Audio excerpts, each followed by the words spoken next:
दोस्तों, ये 10 प्रश्नों की बहुत ही मज़ेदार क्विज होने वाली है। देखते हैं कौन फर्स्ट आता है और कौन लास्ट।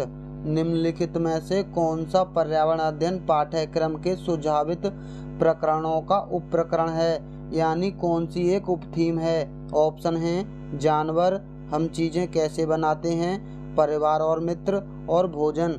आप अपना जवाब सोच लीजिए। इसका सही जवाब है ऑप्शन पहला, जानवर। ये एक उपथीम है।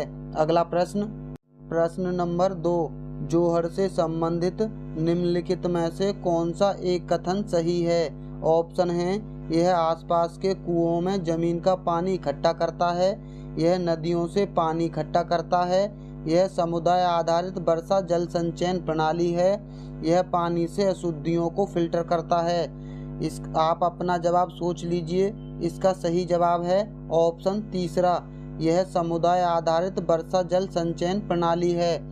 अगला प्रश्न नंबर 3 है, पोचमपल्ली खूबसूरत डिजाइन की गई चमकदार रंगों की साड़ियों और विशेष प्रकार की बुनाई, जिसे भी पोचमपल्ली ही कहते हैं, के लिए विख्यात जिला है।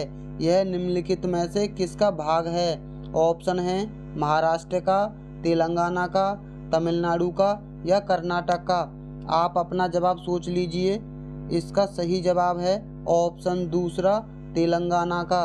अगला प्रश्न, किस राष्ट्रीय पाठ्यचर्या फ्रेमवर्क एनसीएफ ने प्राथमिक स्तर पर एक एकीकृत पाठ्यचर्या क्षेत्र के रूप में पढ़ाए जाने के लिए पर्यावरण अध्ययन की सिफारिश की।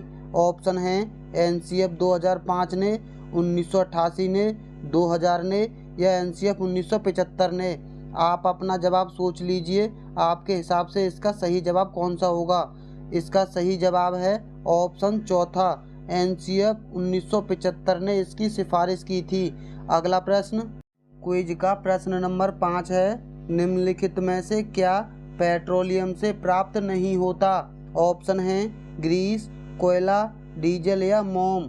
आपका जवाब कौन सा है, आप सोच लीजिए। इसका सही जवाब है ऑप्शन दूसरा, कोयला। कोयला पेट्रोलियम से प्राप्त नहीं होता है।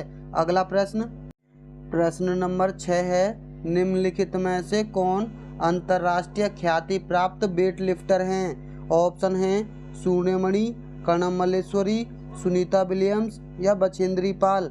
आपके हिसाब से इसका सही जवाब क्या होगा, आप सोच लीजिए। इसका सही जवाब है ऑप्शन दूसरा, कर्णम मल्लेश्वरी। आपके अब तक कितने सही हुए हैं, आप अपनी काउंटिंग रखिए। अगला क्विज का प्रश्न नंबर 7 है, पर्यावरण अध्ययन की अपनी कक्षा में समूह क्रियाकलाप का निर्माण करते हुए आप निम्नलिखित विचारों में से किनका ध्यान रखेंगे। पहला विचार है बच्चों की रुचियों का ध्यान हो। दूसरा है लड़कों और लड़कियों को समान रूप से रुचिकर लगे। तीसरा है इनमें मूल्यवान सामग्री लगी हो। चौथा है सभी धार्मिक और सांस्कृतिक पृष्ठभूमि के बच्चों को रुचिकर लगे। आपके हिसाब से इसका सही जवाब क्या होगा, आप सोच लीजिए। हम आपको थोड़ा सा समय देते हैं। इसका सही जवाब है ऑप्शन तीसरा, पहला, दूसरा और चौथा सही है, तीसरा गलत है, यानी इसमें मूल्यवान सामग्री लगी हो। हम इस बात का ध्यान नहीं रखेंगे। अगला क्विज का प्रश्न नंबर 8 है, भारत में ठंडे रेगिस्तान मानसून से प्रभावित क्यों नहीं होते। ऑप्शन हैं ठंडे रेगिस्तान में गर्म गर्मियाँ और बेहद ठंडी सर्दियाँ होती हैं। दूसरा है ठंडे रेगिस्तान हिमालय की वृष्टि छाया में होते हैं। ठंडे रेगिस्तान में हवा बहुत पतली होती है।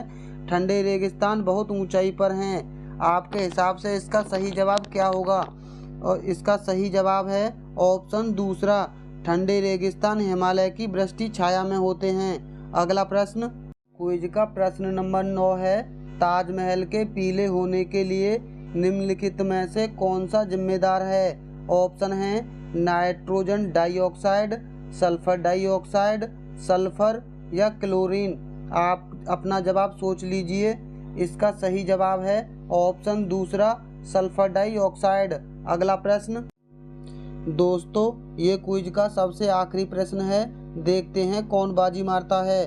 नीचे पौधों के बारे में बच्चों के कुछ सहजानुभूत विचार दिए गए हैं। इनमें से कौन सा विचार वैज्ञानिक दृष्टि से ठीक है? ऑप्शन हैं, घास पौधा नहीं है, कुछ सब्जियां फल होती हैं, बीज किसी पौधे का हिस्सा नहीं होते, गाजर और बंद गोभी पौधे नहीं है। आप अपना जवाब सोच लीजिए।